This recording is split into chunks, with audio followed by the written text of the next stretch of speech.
Hello everyone, this is Ashutosh. Science पुर के channel पर आप सभी का हार्दिक स्वागत है। कल की क्लास में हमने बात की थी प्लांक का क्वांटम सिद्धांत। हमने बात की थी प्लांक के क्वांटम सिद्धांत के अंदर और न्यूमेरिकल भी देखा था। ठीक है, हमने सूत्र भी ड्राइव कर लिया था। सूत्र क्या बना था हमारा? mc is equal to H lambda, Einstein के साथ संबंध जो स्थापित किया था उसके अंदर।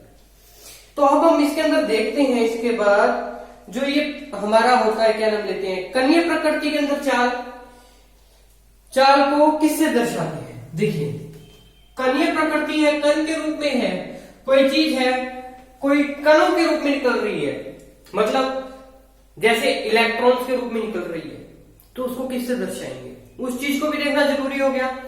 तो इसके लिए हमने क्या यूज किया? कणीय प्रकृति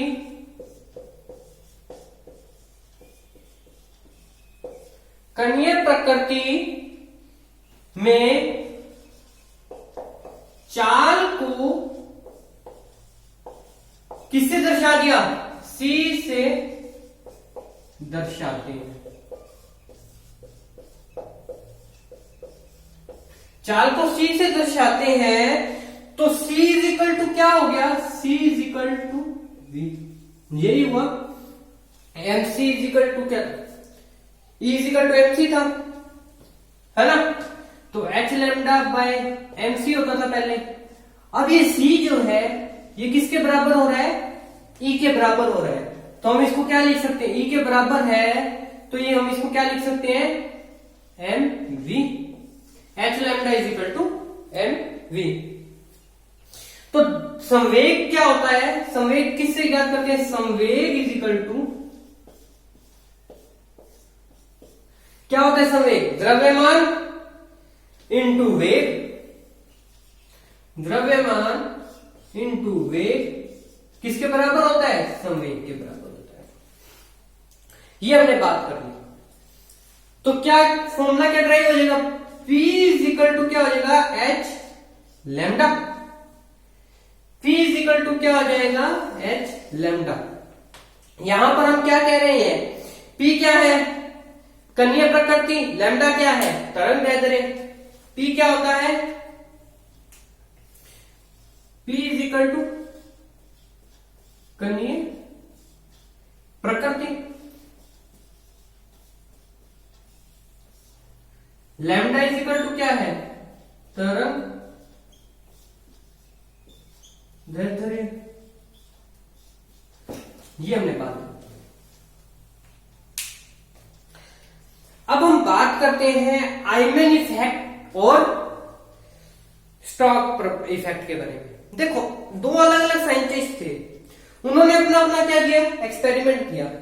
एक ने कहा चुंबकीय क्षेत्र में प्रभाव में स्पेक्ट्रमी रेखाओं का विपाटन, मतलब टूट जाना या अलग अलग हो जाना। चुंबकीय क्षेत्र के प्रभाव में स्पेक्ट्रमी रेखाओं का विपाटन जीमान प्रभाव कहलाता है। आइमन प्रभाव क्या कहता है? चुंबकीय क्षेत्र है, मान लीजिए कोई चुंबकीय क्षेत्र है मेरे पास, ठीक है। अब ये रेखाएं थी, ये यहां से रेखाएं प्रवाहित हो रही है, यहां आ रही है, चुंबकीय क्षेत्र लग रहा है, यहां तक आ रही है। विपाटन मतलब अलग अलग हो जाना, एक यहां चलेगी, दूसरी यहां चलेगी, तीसरी यहां चलेगी। तो इनका क्या हो गया? विपाटन हो गया, अपने रास्ते से भटक गई, अलग अलग हो गई। अगर चुंबकीय क्षेत्र ना होता जीनोम इफेक्ट के अकॉर्डिंग, तो ये रेखाएं कैसे निकलती? बिल्कुल सीधी निकलती। फिर स्टोक इफेक्ट क्या कहता है? स्टोक इफेक्ट के अकॉर्डिंग क्या बात बनी कि अगर विद्युत क्षेत्र के प्रभाव में स्पेक्ट्रमीय रेखाओं का विपाटन, विद्युत क्षेत्र इलेक्ट्रिक फील्ड में, अगर देखो जिना आइमन ने क्या कह दिया?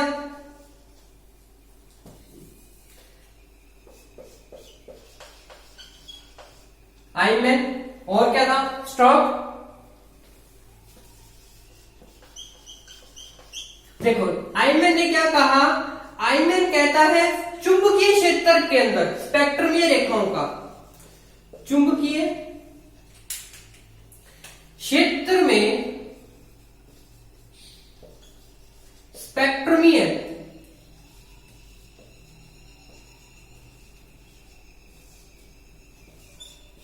रेखाओं का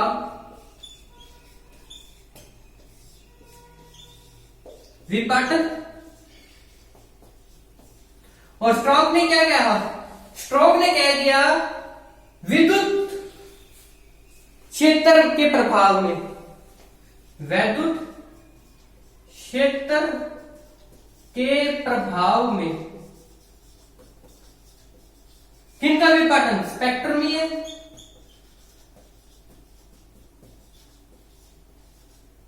रेखाओं का विपाटन।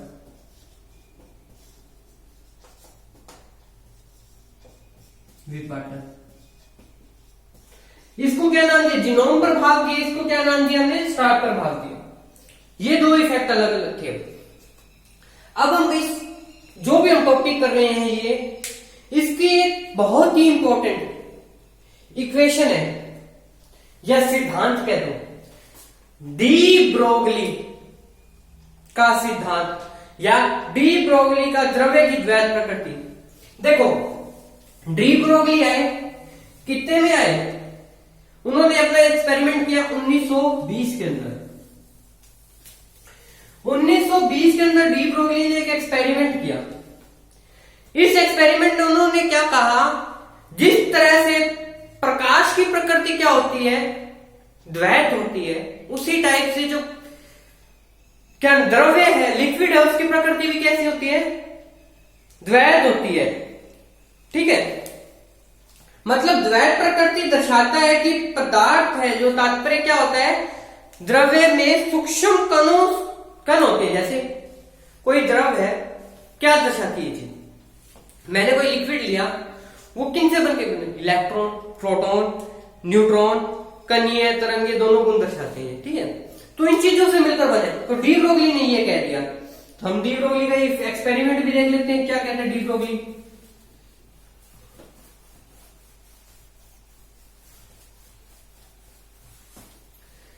डी ब्रोगली के अकॉर्डिंग क्या था? डी ब्रोगली ने कब अपना एक्सपेरिमेंट दिया? 1920 में।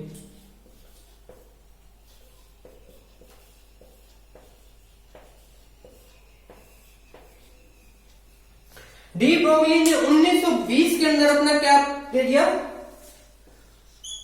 एक्सपेरिमेंट दिया। उन्होंने कहा प्रकाश के समान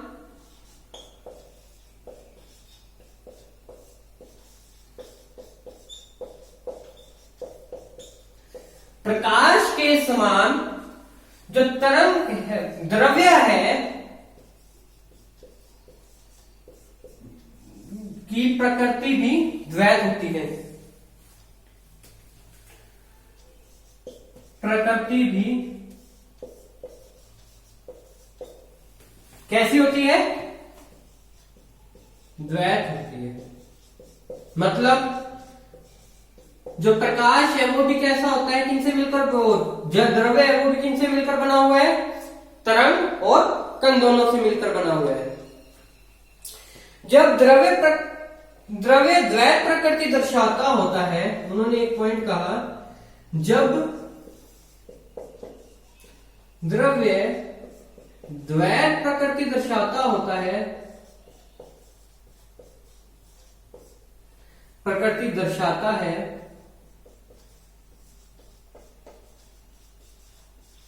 जब क्या है कोई द्रव्य द्वैत प्रकृति दर्शाता है तो इसका मतलब क्या निकलता है? इससे यह तात्पर्य निकलता है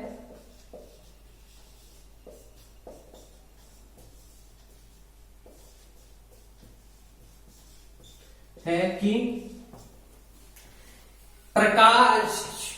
प्रकाश की तरह ही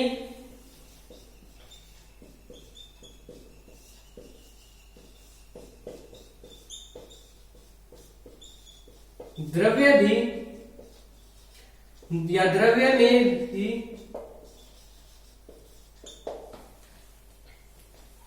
सूक्ष्म कण होते हैं या सूक्ष्म कणियां होते हैं। सूक्ष्म कण कौन कौन से होते हैं? एग्जाम्पल कौन कौन से कह दिए हमने? इलेक्ट्रॉन, प्रोटॉन एंड न्यूट्रॉन होते हैं। सूक्ष्म कण होते हैं, अर्थात कणीय तथा तरंग ये दोनों गुण दर्शाते हैं। ये क्या होते हैं? ये तीनों है जो ये क्या दिखाते हैं? कण और तरंग दोनों के गुण दिखाते हैं। अर्थात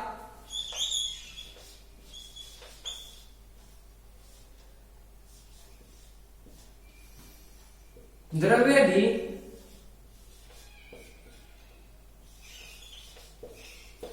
कणीय और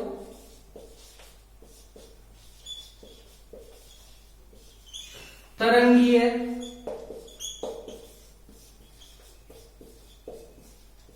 गुण दर्शाता है।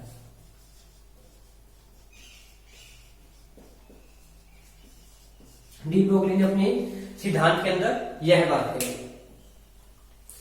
अर्थात द्रव्य के कणों में संवेग एवं तरंग दैर्ध्य दोनों होती है। हमने पिछले में क्या बात की थी? संवेग और तरंग दैर्ध्य होती है उसके अंदर भी। तो इसने क्या कह दिया? इसके अंदर भी क्या होती है? संवेग और तरंग दैर्ध्य दोनों प्रेजेंट होते हैं। देखो, द्रव्य के जो छोटे छोटे कण होते हैं वो तरंग के रूप में बहते हैं। मतलब जो द्रव है वो कैसे होते हैं? छोटे छोटे कण तरंगों के रूप में बहते हैं तथा तरंग दैर्ध्य कण के संवेग के व्युत्क्रमानुपाती होता है। मतलब जो हमने पिछले में क्या बात की थी? जो तरंग दैर्ध्य होता है वो किसके व्युत्क्रमानुपाती होता है? संवेग के। तो हम यहां लिख लेते हैं तरंग का तरंग दैर्ध्य मतलब लैम्डा। तरंग दैर्ध्य को हमने किससे शो किया था? लैम्डा। व्युत्क्रमानुपाती 1/p हो गया। यहां लैम्डा क्या है? तरंग दैर्ध्य। p क्या है? संवेग। यही दर्शा रही है हमें। तो यहां पर अगर हम इसको सोल्व करें, हमने ये तो बात कर ली, अगर मैं इस चीज को सोल्व करूं, हल करूं, तो मेरे पास क्या निकलती है चीज? मेरे पास ये चीज निकलती है कि ये जो P था समान व्युत्क्रमानुपाती का साइन हटाने पर लिख लेते हैं साथ साथ व्युत्क्रमानुपाती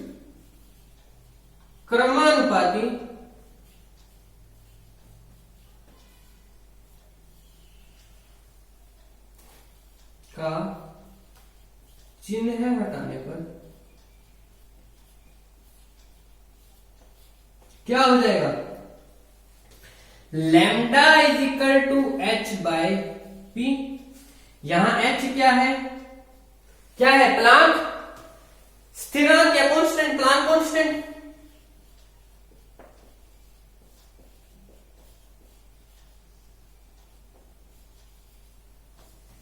ठीक है। अब हमने क्या किया? यहां तक तो हमने बात कर ली इसकी कि कैसे कैसे ये आया। अब हम देखते हैं कि अगर मैं इसको इक्वेशन नंबर 1 को h व v को कांस्टेंट करने पर क्या मिलता है? देखो, इक्वेशन नंबर हमारे पास एक क्या थी? h/p होता है ना? तो p इज इक्वल टू किसके हमने फाइंड किया था? ये रब कर दे पहले, फिर देखते हैं। इसको इतना इतना पढ़ा कर देते हैं।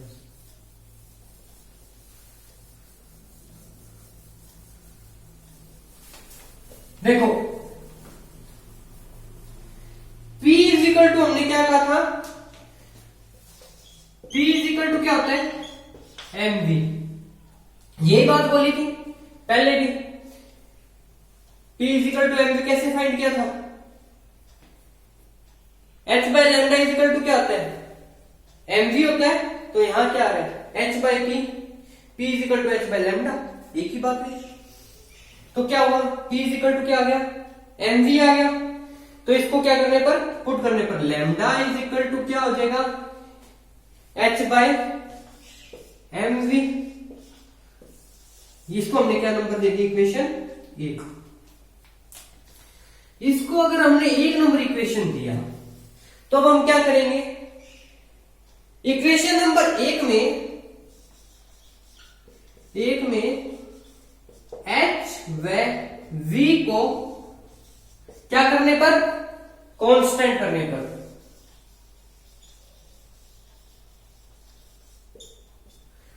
कांस्टेंट करने पर क्या प्राप्त होगा हमें? अगर हमने h व v को कांस्टेंट कर दिया तो क्या होगा? Lambda is equal to 1/m, यही आ जाएगा। Lambda is equal to 1/m। देखो हमने अब हमारी लैम्डा की वैल्यू फाइंड कर ली है यहां तक कि लैम्डा की वैल्यू होती क्या है। अब हमारे पास अधिक द्रव्यमान वाले कण की तरंग दैर्ध्य पर लागू नहीं होता। ये क्या था? जो अधिक द्रव्यमान है, जिसका द्रव्यमान क्या था? अधिक है, मतलब जैसे द्रव्यमान हमारे पास 1000 लीटर टैंकी है तो उसके ऊपर ये लागू नहीं होगा, पानी की टैंकी है तो। फिर इसके बाद हम बात करते हैं डी ब्रोगली संबंध की व्युत्पत्ति। डी ब्रोगली का जो संबंध है कौन सी इक्वेशन से पढ़ रहा है? देखो डी ब्रोगली संबंध की व्युत्पत्ति या कोई डेरिवेशन कह दो हम लोग, ये कहेंगे हम। डी ब्रोगली क्या लिखेंगे? डी ब्रोगली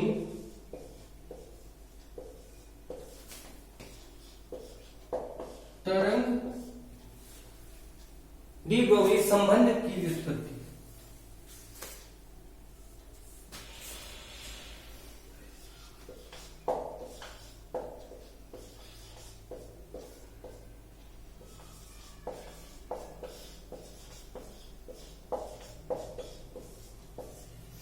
डी ब्रोगली का कैसे संबंध याद करेंगे?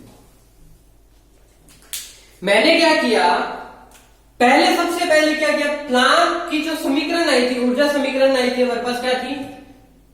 प्लांक ऊर्जा समीकरण। प्लांक की ऊर्जा समीकरण क्या आई थी? E is equal to hc, sorry h nu. मेरे को आइंस्टाइन की समीकरण याद रहेगी, बताओ। E is equal to h nu, हमने इसको क्या दे दिया? Equation number 1। फिर हमने किसकी इक्वेशन फाइंड की थी? आइंस्टाइन का द्रव्यमान ऊर्जा संबंध।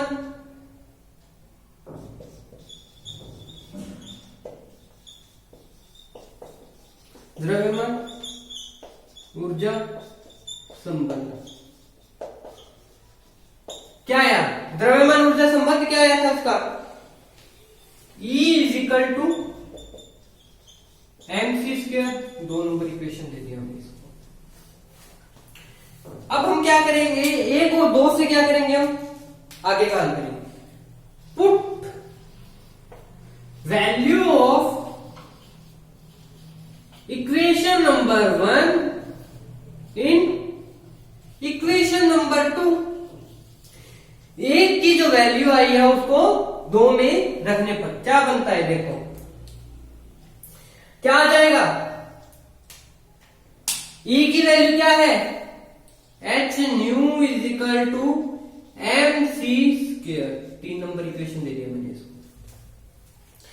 h nu is equal to mc² कह दिया मैंने, मान लिया। आप लोगों को भी बात में मान ली सर mc² होता है। तो ये म्यू की वैल्यू क्या है? हमने पहले भी क्या कहा था? Mu is equal to c/λ, यही होती है म्यू की वैल्यू। कंफर्म हो, लास्ट क्लास में हमने बात की थी। तो mu is equal to c/λ होता है, तो h के साथ म्यू की value put value of mu in equation number 3। Equation number 3 के अंदर म्यू की वैल्यू रखने पर क्या प्राप्त होगा हमें? hc/λ is equal to mc²। यहां तक समझ आ गया? अब मैंने क्या किया, hc/λ is equal to mc² है। अगर मैं क्या करूं, c² से c काट दूं तो क्या बचेगा? क्या बचा हमारे पास?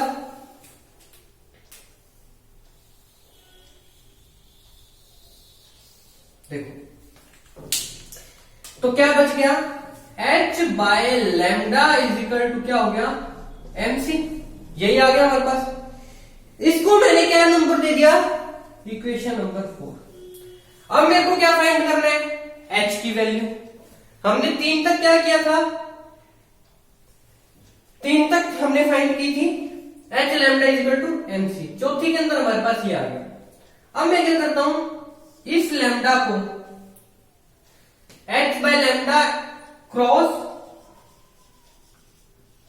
मल्टीप्लाई, क्रॉस मल्टीप्लाई करने पर क्या होगा, हमें क्या मिल जाएगा, h is equal to M C lambda. ये हमने क्या दे दिया इसको, 5 number equation. h is equal to M C by lambda. अब क्या हुआ, कण का वेग v रखने पर, जो हमने क्या बात की थी, डी ब्रोगली किसके बारे में बात कर रहे हैं, द्रव्य के कणों के बारे में। अगर कण का वेग v रख दूं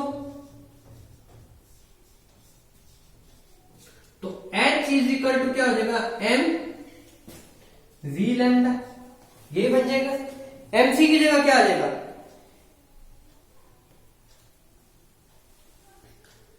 mv लैम्डा हो जाएगा। तो लैम्डा इज इक्वल टू क्या हो जाएगा, लैम्डा इज इक्वल टू क्या हो जाएगा, h by M V, h by M V. Lambda की वैल्यू आ गई बस। तरंग दैर्ध्य किसके बराबर होती है, h बाय एम वी के। M V is equal to क्या है हमारे पास, क्योंकि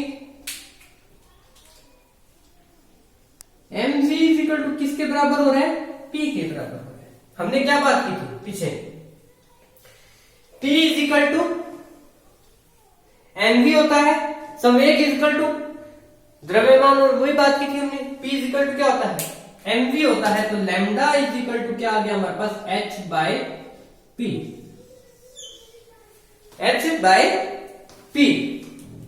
ये क्या है हमारे पास, डी ब्रोगली संबंध आ रहा है। इसको हमने इक्वेशन नंबर क्या दे दिया, 6, इसको दे दिया 7 और इसको क्या दे दिया 6।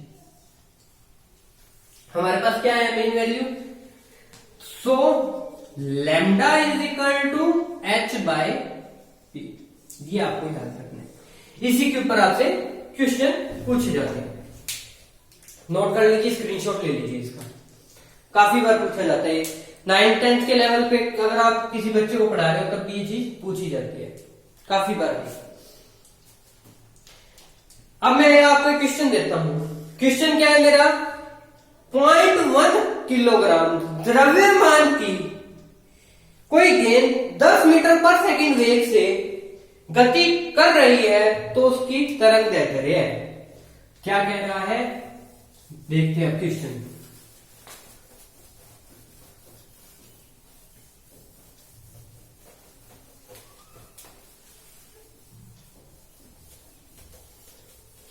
कोई 0.1 मतलब 100 ग्राम की बॉल है, जो इसने क्या इसमें दे दिया, हमें किलोग्राम में दे दिया।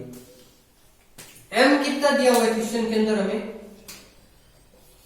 m इज इक्वल टू क्या है 0.1 kg, ये दिया हुआ है। वॉल्यूम कितना दिया हुआ है 10 मीटर पर सेकेंड। लैम्डा क्या है हमारे पास, लैम्डा क्या होता है h बाय एम वी। अब हमें क्या करना है, h की वैल्यू पुट करनी है। अब हमें दिया क्या क्या हुआ, देखो m दे दिया, v दे दिया, फाइंड क्या करना है लैम्डा। तो लैम्डा इज इक्वल टू क्या होता है, h की वैल्यू क्या होती है, सबसे पहले ये नोट कर लो, h is equal to 6.26 into 10 की पावर -34 जूल। यही होती है क्या, जूल सेकेंड, ये होती है, यही होती है। कंफर्म हो सारे, ठीक। लैम्डा इज इक्वल टू मैंने क्या कर दिया इसके अंदर वैल्यूज पुट कर दी। h की वैल्यू क्या है 6.26 इंटू 10 की पावर -34 जूल सेकेंड। अब पूछिए किसकी है, दी और किसकी देनी है, हमें क्या दिया हुआ है m दिया हुआ है। m की वैल्यू क्या है 0.1 है ना, 0.1 नहीं है इंटू v की वैल्यू क्या है 10 मीटर पर सेकेंड। अब क्या हुआ, अब इसकी वैल्यू क्या आ जाएगी, देखो सोल्व कर लेना इसको। हमारे पास वैल्यू आएगी 6.26, सॉरी एक जगह गलत लिख दी, 6.626 होता है। तो वैल्यू क्या आ गई हमारे पास 6.626 इंटू 10 की पावर -34 मीटर। देखो अब कैसे हुआ ये भी मैं बताता हूं आपको, ये यहां मैं ब्लू से कर रहा हूं। देखो 6.626 इंटू 10 की पावर -34 जूल सेकंड था मेरे पास, बट में क्या था, अपॉन में क्या था, n की वैल्यू दी थी 0.1 kg और किसकी दी हुई थी, v की वैल्यू दी थी 10 मीटर पर सेकंड या सेकंड इनवर्स। अब ये क्या हुआ, इतनी वैल्यू दी दुनिया में, तो मैंने क्या किया, सेकंड से सेकंड को उड़ा दिया, कट जाएगा। ये 0.1 है तो इसके इंटू में क्या आएगा 10 आएगा, ये 10 से 10 मैंने उड़ा दिया। बचा क्या, किसी भी चीज को बचेगा क्या,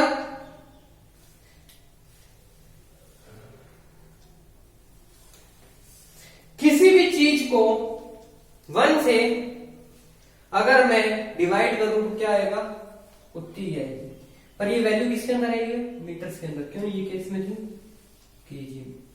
ठीक है, और देखते हैं एक एग्जांपल।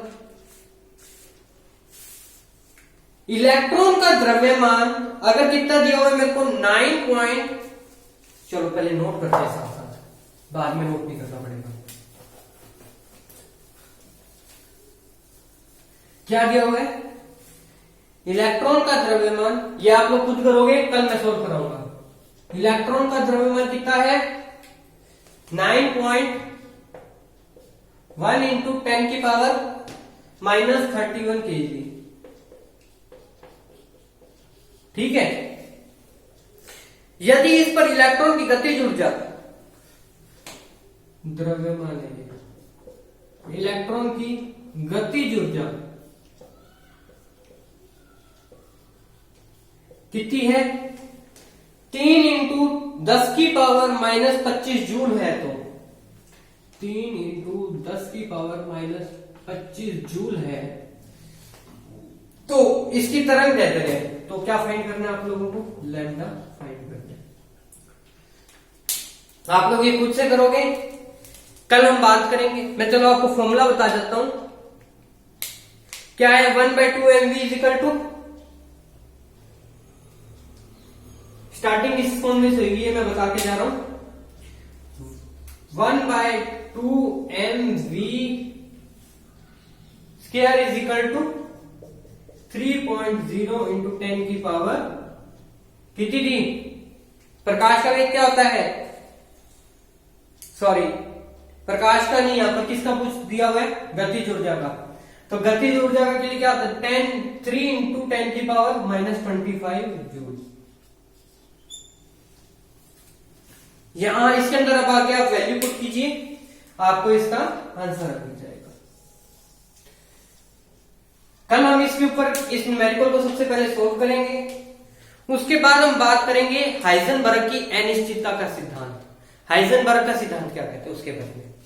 अगर आप लोगों को वीडियो पसंद आई हो, समझ आया हो, तो वीडियो को लाइक जरूर कर दीजिएगा, शेयर करना मत भूलिएगा और चैनल को सब्सक्राइब कर दीजिएगा। Thank you.